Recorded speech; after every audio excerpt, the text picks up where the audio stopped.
Wait, what's that? What's my gender identity? Oh, I'm so glad you asked. So, like, how would you describe what gender is? What gender do you think I am? We have no understanding of what gender really is. The gender unicorn. Quantum physics has really helped me understand my queer identity. I don't identify with a gender at all. Am I a boy? Yes. Or a girl? No. I'm a triracial cisgendered girl fag. Okay. It's a girl! Well, actually, it's more complicated than that. The easiest explanation is that your gender identity is simply your gender. It doesn't matter. That is your gender expression. A gender identity revolution. This might blow your mind, but sex and gender are two different things. What? I know, mind blown. The way your body looks on the outside is only part of the story. Wait, you like princesses? That is cis privilege. Let's look at some gender identities. Maybe your boy likes My Little Pony. Maybe your girl likes Transformers. Just skip over the sex question in the first place. It doesn't matter. So, I wish you all gender confusion. I get it. The discussion of the gender spectrum confuses you, and that's fine. It makes no sense. But if you don't know anything about it, don't fucking speak on it. Okay, peace. Hi, we're back with Season 2, and instead of the big long video we made last year, we've decided to take a shorter, more regular approach instead. We're here today to talk about sex, gender, gender expression and gender identity, outlining what each of these terms means and why making a distinction between them is so important. We're also going to mention one organisation who don't seem able to make that distinction and the ramifications they now seem to be facing. Most importantly though, we're actually going to come up with a comprehensive definition of what gender identity actually is. There are a lot of terms thrown around in the current debate about gender and trans rights, and these definitions all seem to be different depending on who you talk to. So let's start by explaining and defining these terms. It can be confusing as people tend to use these terms interchangeably at times, but in reality, each can be defined quite simply. Let's start with sex.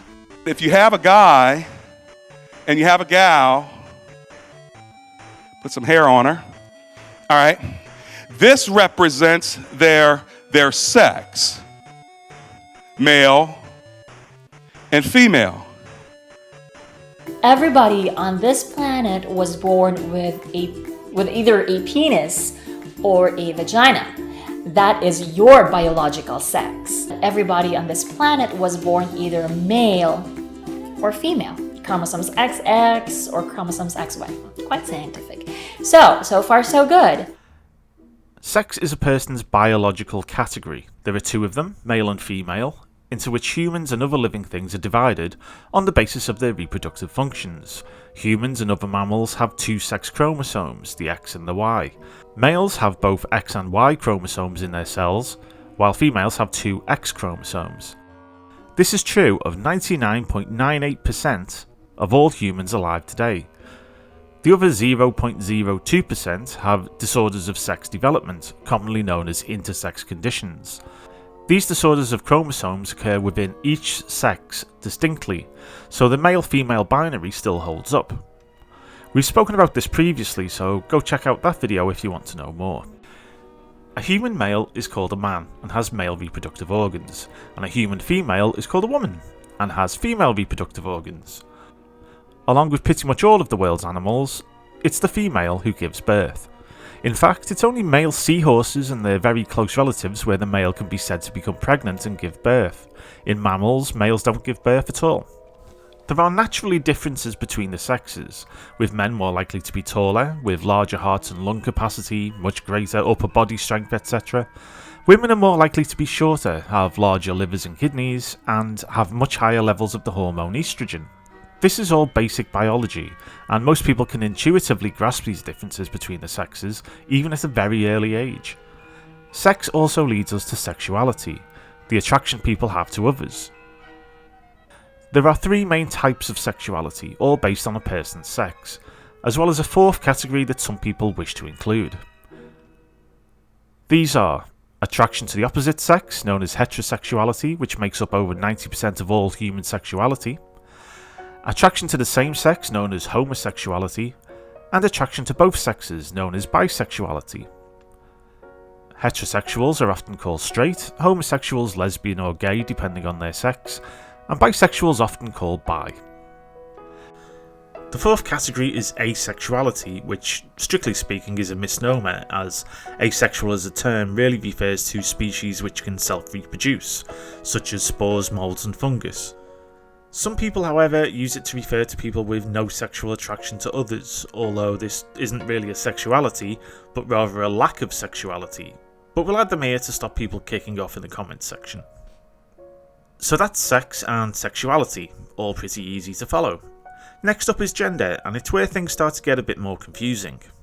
There's a difference between one's sex and one's gender. You're talking about masculinity and femininity. Femininity. There you go. It's another sexy sliding scale. We're going to take 2 minutes to talk about gender. Oh, this has nothing to do with me. Well, actually, gender does have to do with you. Not to me. Hold on. Everyone has a relationship with gender. How you were named, what clothes you wear, expectations about what jobs you can do, and you get the point. We had disagreement. Nobody could really agree. Everybody was saying both. Why? Because when it comes to masculinity and femininity, it's impacted by culture. Gender, as a general term, is really all about how masculine or feminine a person might be. This is a spectrum based on certain gender traits. Masculine traits are often seen to be more aggressive, dominant or less emotional, while more feminine traits often include being more gentle, more verbal, and much more empathetic.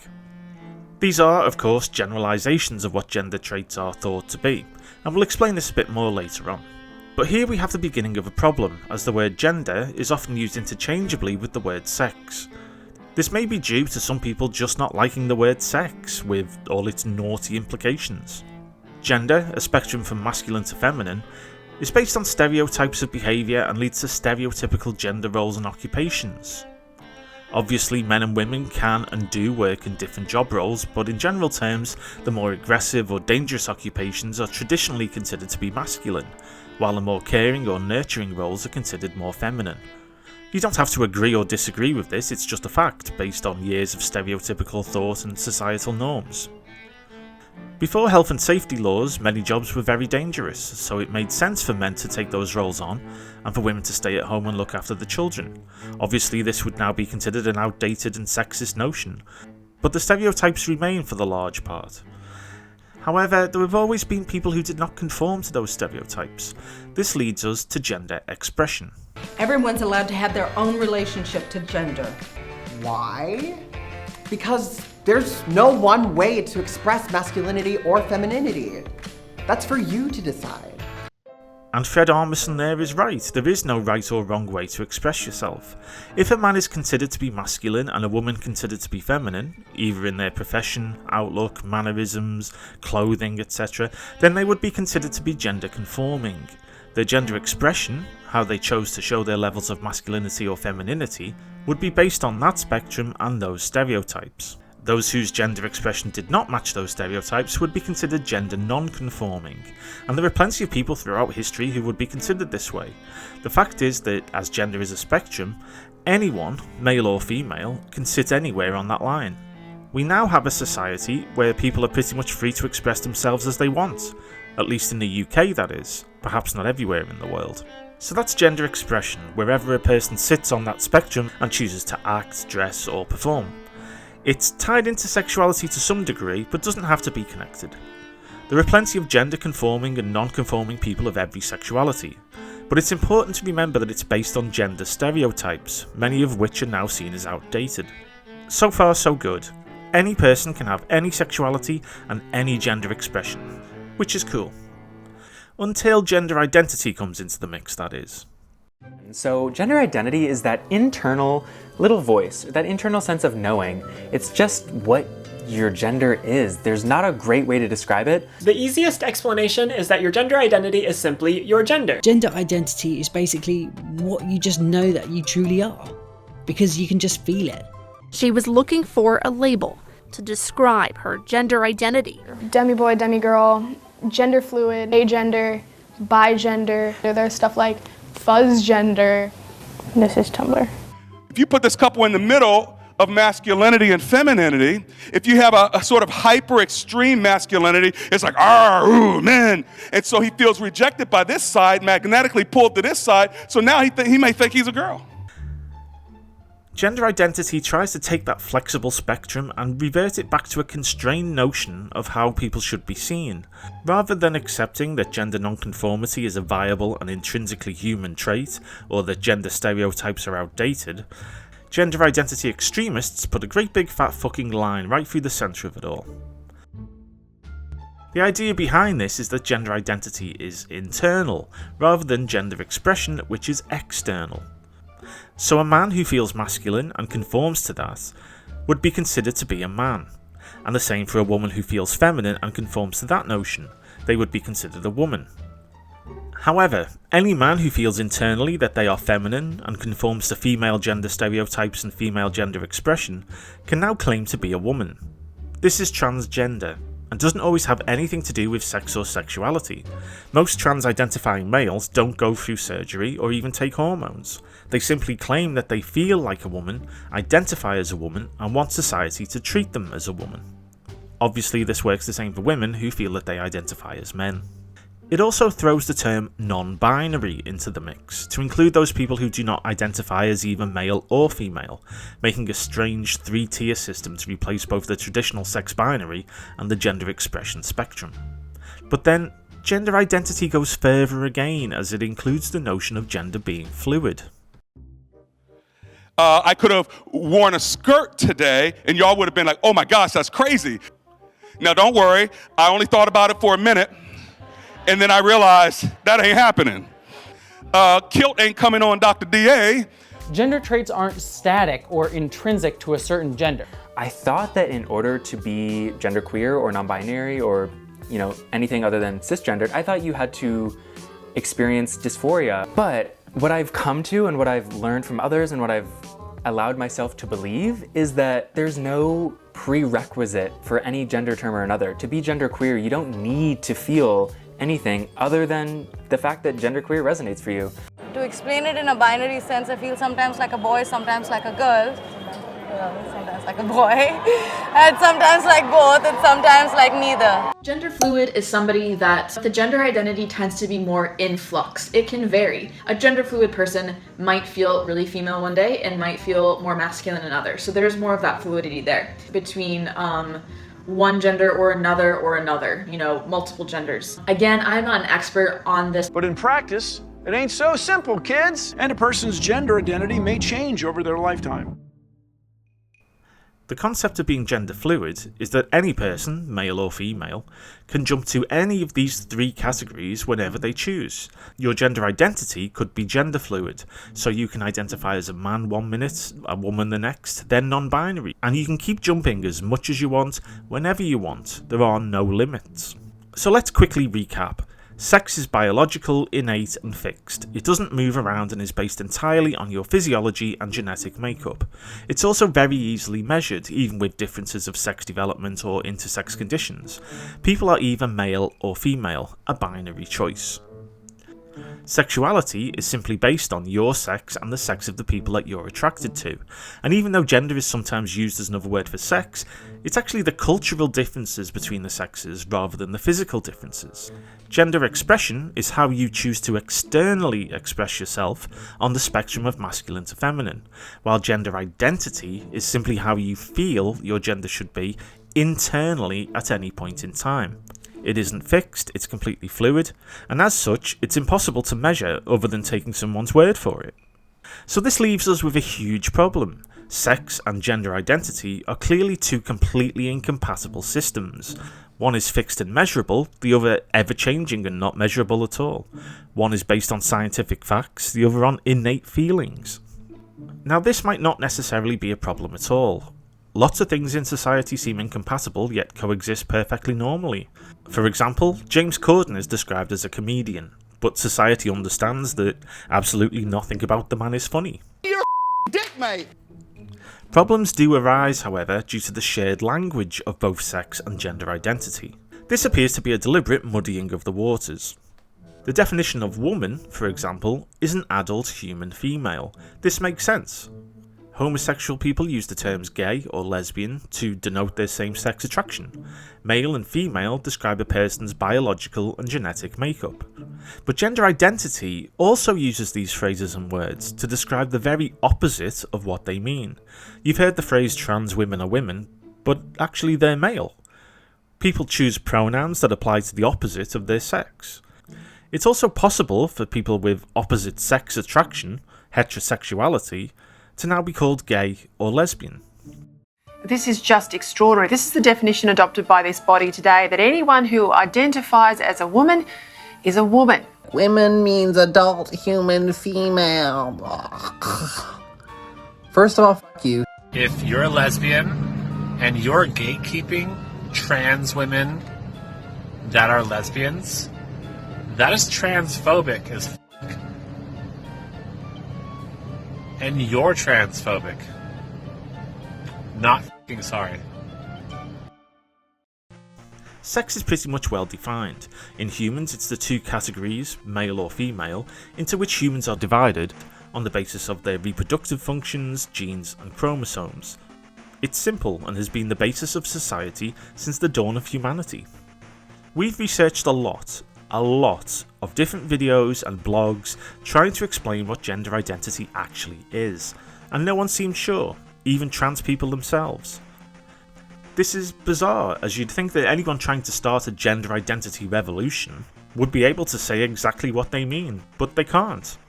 It's always summed up as either just what you feel or just your gender, but actually it's way more complex than that. We've analysed the academic definitions, the layperson's terms, the pseudo-scientific explanations, and we think we finally got a true definition of gender identity. Drumroll please. Gender identity is the unmeasurable and shifting notion of what a person thinks they may feel at any specific moment in time about a fluid and changeable concept that either correlates with or denies their innate biological sex, or alternatively corresponds with that person's estimation of their opposite sex, predicated on their own personal perception of a stereotypical, yet ultimately unknowable and reductive abstraction of an assumption of that sex, for which they have no frame of reference to even begin to understand. Okay, that's quite a lot to take in and makes us sound a bit like Judith Butler, so let's break that down. Gender identity is an objectively unmeasurable notion that can shift and change. This is because there's no way to know what someone else is thinking, and they can think whatever they want, whenever they want. We've already heard how gender identities can be fluid. It's also based on what a person thinks they may feel, their internal perception of what gender is and how it applies to them. And again, this is at any specific time, as you could ask a person claiming to be gender fluid what their gender identity is, and receive different answers at different moments. And the very concept of what they're basing it on, the idea of a changing spectrum between masculine and feminine, means that this is a fluid concept based on another fluid concept. The gender identities people identify with are ones that either correlate with their biological sex, which makes them, quote, cisgender, or they deny their biological sex, which makes them non-binary. A person can also believe that their gender identity corresponds with the opposite sex, but this is only an estimation of that sex, as it's not only based on their own personal perceptions, assumptions and ideas of that sex, but it also reduces the opposite sex to an abstract notion by way of aligning it with stereotypical gender roles, traits and expressions. A person of one sex cannot legitimately say they know what the opposite sex feels like, so they can only base it on an assumption of that sex. They cannot possibly have any definite concrete notion of what being that sex feels like, as they have no true frame of reference as to how it would be truly living as that sex. It's all an estimation or an assumption. We can explain this another, easier way. Gender identity, when it boils down to it, is whatever anyone wants it to be, whenever they want it to be. And this causes major problems. A society based on sex allows for separation along the lines of those sexes. including sports, shortlists, paid disparity reports, and allows females to safely use spaces such as domestic abuse shelters or prison cells, where sex is incredibly important, safe in the knowledge that males are barred from entering them. In all, it's incredibly difficult to abuse as a societal system and has been around for centuries. A society based on gender identity, on the other hand, means that none of these separations can take place. Males identifying as female, and remember this is a fluid notion and anyone can identify as any sex at any time, they can now enter those female-only spaces. Biological reality is not accepted, language is not based on reality, and sexuality cannot be defined. It's a system that can be very easily abused by people due to a person's sex being no longer quantifiable or fixed. In a gender identity-based society, men can enter women's sports, they can claim places on women's teams, they can use their physiological differences to gain advantage, and generally beat women in those sports. In a sex-based society, this doesn't happen. In a gender identity-based society, men can be placed on women-only shortlists, ending up in a situation where males like Catherine Bristow become the co-chair of Green Party women. The other co-chair, Emma Bateman, was suspended for questioning this, leading to the bizarre state of affairs where Green Party women could end up chaired by two trans-identifying men. In a sex-based society, this doesn't happen. In a gender identity-based society, the much-needed political shortlists, created to ensure that political places don't always go to men, they just simply vanish. Any man can claim to be a woman and be placed on the shortlist, and these shortlists are already in short supply. In a sex-based society, this doesn't happen. In a gender identity-based society, gender pay gap reports, which should really be titled sex-based pay gap reports, don't mean a thing.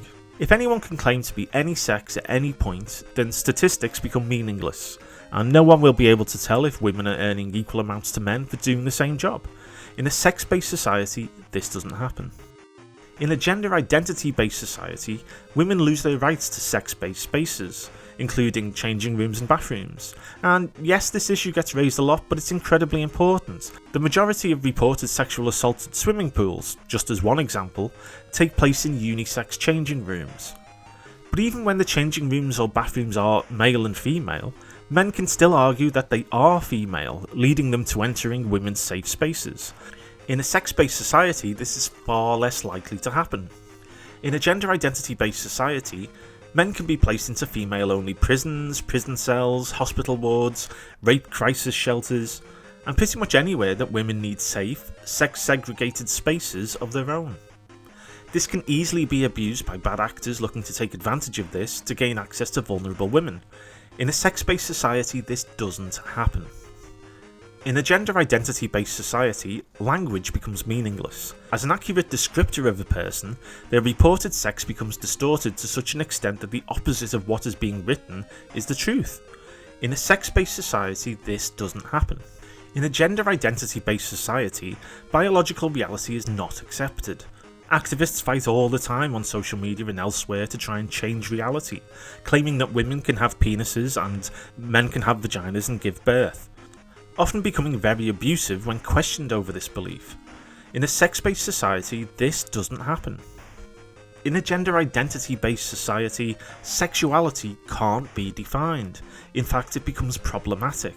Even the charity Stonewall, originally set up to fight for lesbian and gay rights, now seems entirely unwilling to define what homosexuality actually is.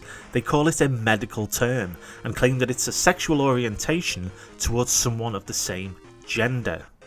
This mental gymnastics is performed by them just to ensure that a person's gender identity remains more important than a person's sex. In a sex-based society, this doesn't happen. All in all, a gender identity-based society is incredibly easy to abuse, and we've just shown a small selection of the issues that this raises. It impacts on a lot of areas, not just around women's sex-separated spaces or sports, but it also impacts on things like child safeguarding, medical safety, accurate statistics, and fairness. In a sex-based society, this doesn't happen.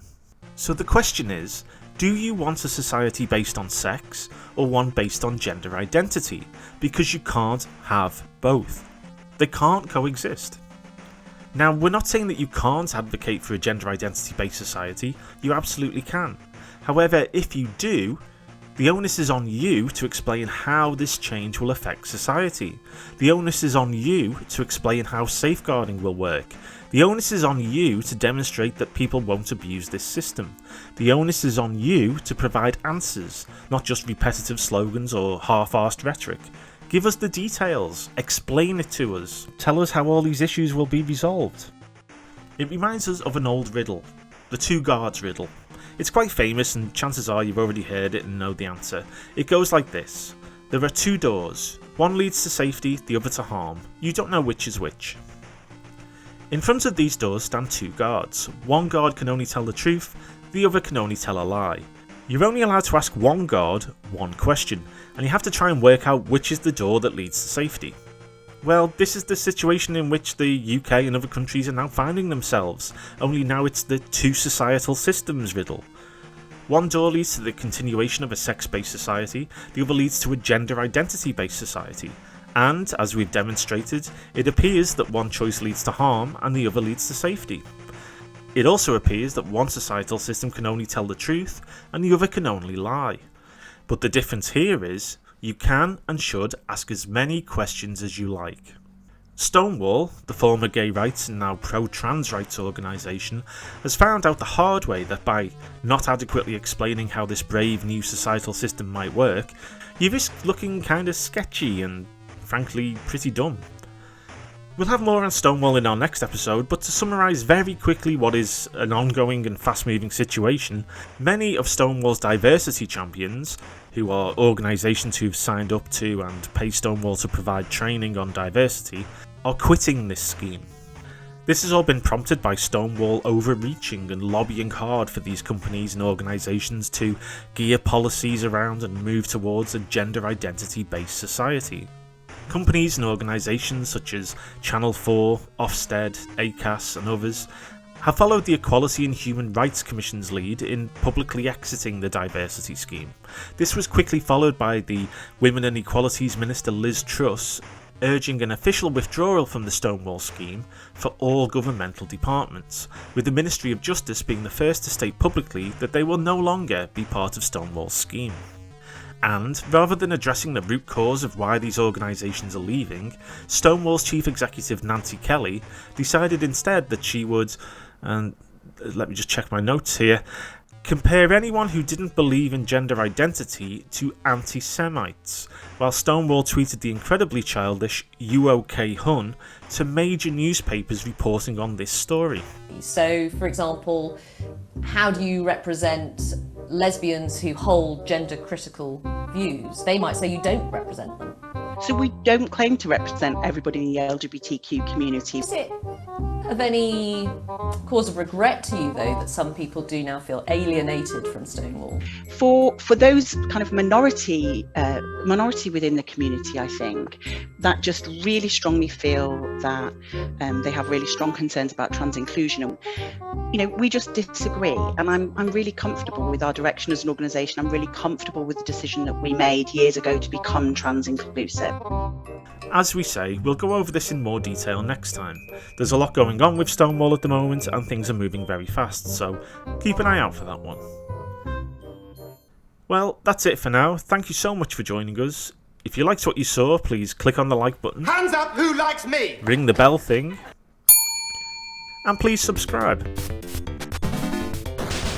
That way YouTube thinks it's a good video and drops it into more people's timelines.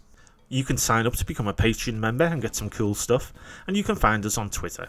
We did have a coffee page, but it was targeted by gender ideology activists and has been under review for the past year, so don't bother with that. In the unlikely event that you do want to sling us a few quid for making these videos, you can donate via PayPal. It keeps us in tea and biscuits while we edit these things together. Thanks again, and we'll see you all next time.